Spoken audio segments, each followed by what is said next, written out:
So my journey into space began much earlier than my astronaut career. It was back when I was 5 years old, growing up in Baltimore, Maryland.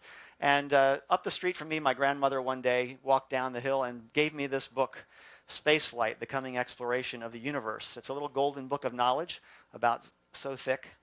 And you can see here, I still have this book. I took it with me into space on the Space Shuttle Columbia. It means a great deal to me because this book was the thing that opened my imagination to spaceflight. If you look inside this book, Spaceflight, there are no photographs of space. No one had gone into space yet to take a picture.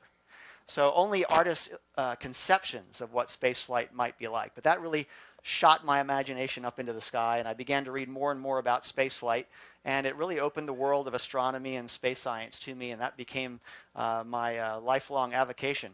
You can see that my grandmother was really thinking highly of her grandson. She saw the cover price of 50 cents, but she didn't buy it until it was marked down to a quarter, right here. Nothing too good for her grandson. But little did she realize the chain of events that this book set in motion. And the second time I applied in 1987, rejected again. You get a little postcard. Now you get an email, but back then you got a postcard that said, "Thank you for your application to the Astronaut Corps. We don't need your services now, but if you would like to apply again, please keep your application up to date, and we'll consider it the next time we call for volunteers." So I applied a third time. And this time in 1989, I was selected to come down for an interview in Houston, Texas at the Johnson Space Center. And amazingly, I was one of the 120 people interviewed, and 23 were picked to become new astronauts. So the lesson there, of course, is don't give up the first time somebody says no to you as you're pursuing your life's dream, perhaps. And I try to convey that message to school kids when I talk to them today. Don't give up. Be stubborn. Be determined. And follow your dreams. And don't let anybody tell you that it's impossible. So now what's going through your mind when you're strapped in on the launch pad 3 miles from any other living human being, because they're all smart enough to get away from the launch pad as the countdown ticks towards zero? What's going through your mind is prayers about the mission to come, prayers that the mission will be safe for everybody on board, prayers for your family that they'll be protected while you're away, and prayers for yourself that you won't make any mistakes while you're in orbit. It's that old astronaut prayer, "Please God, don't let me screw up." Made famous by Alan Shepard. So here we are strapped in, ready to go. Butterflies launching into your stomach, trying to prepare you for the stage fright. You're about to go on for the biggest performance of your life. We're all here up in the crew cabin blasting off. It's a tremendous jolt as the 5 engines light up and you leave the launch pad. It's as if somebody took your chair and kicked it halfway to the ceiling in this room. That's the initial jolt of liftoff. And then the ship is vibrating and shaking as it rises into the sky, roaring through the sound barrier in just 45 seconds. And it feels like you're going down a dirt road in a pickup truck at about 50 miles an hour, shaking and rattling, a lot of vibration in the cabin as you're just strapped in like a Christmas turkey being fired into space. I finally, after about an hour and a half, got over to a window and was able to look out for the first time. So 10-year-old Cub Scout looking at a rocket.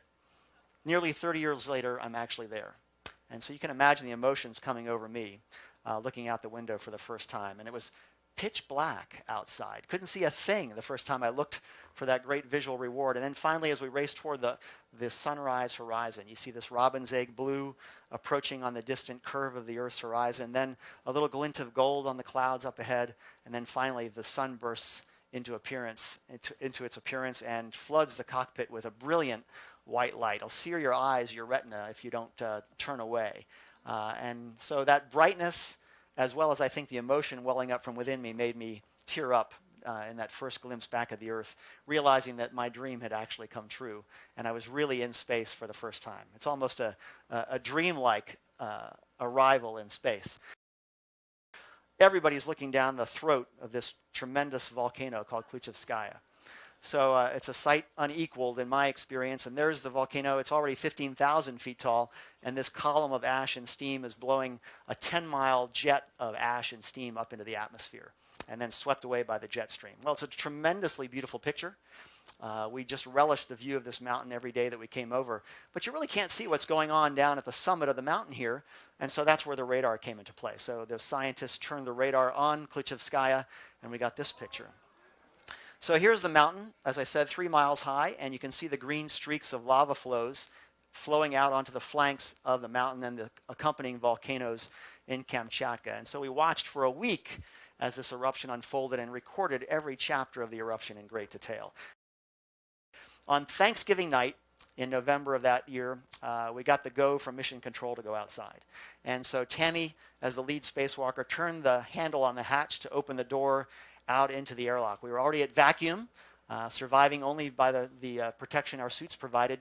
And as Tammy turned the handle around, do any of you remember cars that had window handles and how those work?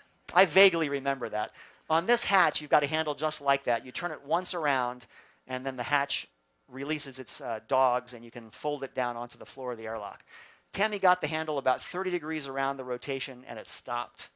And she was pushing it. I could see her working, struggling with it to move it farther. This had never happened in our simulations. We were quite puzzled and perplexed by this. So she said, Tom, why don't you come down here and give me a hand with this handle?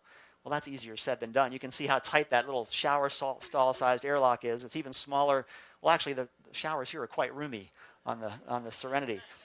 Smaller than the front seat of a Volkswagen, and we're two hippopotami trying to move past each other to get by each other. And then I got my hands on this thing, and I could not move it farther than 30 degrees.